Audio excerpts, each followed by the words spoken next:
శివుడి మహిమకి ఒక చిన్న కథ విందామా? ఒక చిన్న గ్రామంలో లక్ష్మమ్మ అనే ఓ పేద వృద్ధ మహిళ ఉండేది. ఆమెకు డబ్బు లేదు, కానీ భక్తి మాత్రం అమితంగా ఉండేది. ప్రతిరోజు 3 కిలోమీటర్లు నడిచి చిన్న శివాలయానికి వెళ్ళి ఒక పువ్వు, ఒక చెంచా నీళ్లు సమర్పించేది. ఒకరోజు భారీ వర్షం పడింది.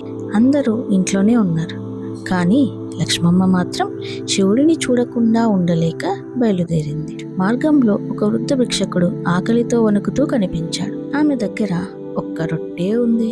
అది ఆమె రాత్రి భోజనం. ఒక్క క్షణం ఆలోచించింది. తరువాత ఆ రొట్టె అతనికి ఇచ్చేసింది. మనసులో అనుకుంది, శివుడే చూసుకుంటాడు అని చెప్పుకుంది.